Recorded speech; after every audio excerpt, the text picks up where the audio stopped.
everybody. Welcome back to the second episode of 4 Questions with me, Lincoln Stahl. Got a couple of questions here today. The first one's from David Aguilar. He's one of my sales guys. He actually says, if you could go back in time, would you still go into the car business? If yes, why? Absolutely. This business has been so good to me, been so good to my family. It's allowed me to look out for and take care of so many people, both customers and employees, as I groom employees to get to new levels. And I can't imagine anything else in the world I'd rather do than this business right here. I absolutely love it. Andrew Menino. Andrew Menino says, again, another sales guy, says, what's the one mistake you made early on that taught you the most? And it's so funny. I tell people all the time, man, keep your cool.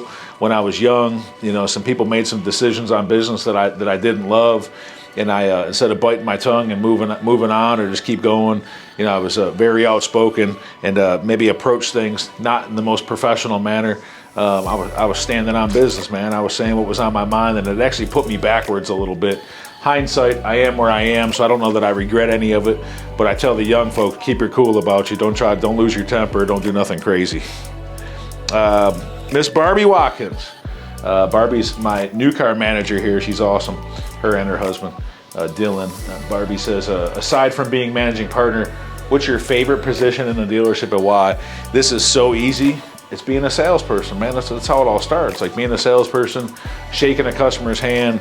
And at the end of the day, I always looked at when I shook a customer's hand in this business as a salesperson, as a manager, as a managing partner, how can I earn their business? How can I make their life easy? But how could I change their thought and what they thought of a car salesman when they left? I wanted them to leave here going, man, that's a good guy. Man, they do business the right way. And I've always handled that way, and I love it. There's nothing better than it. Just the whole process. I love it. And if I was going to go back, I'd do it.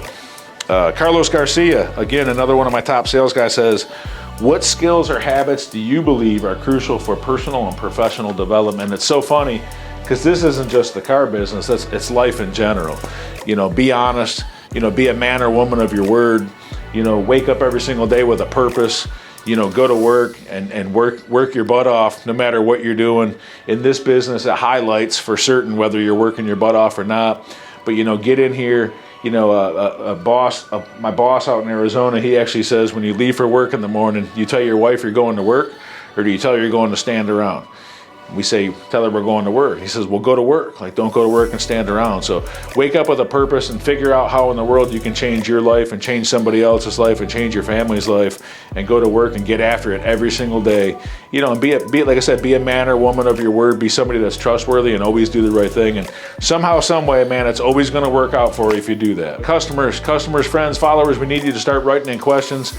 I want to answer some questions from outside the dealership next week. So go ahead and put your questions, drop them in the comments, and we'll get to them next week. I appreciate y'all.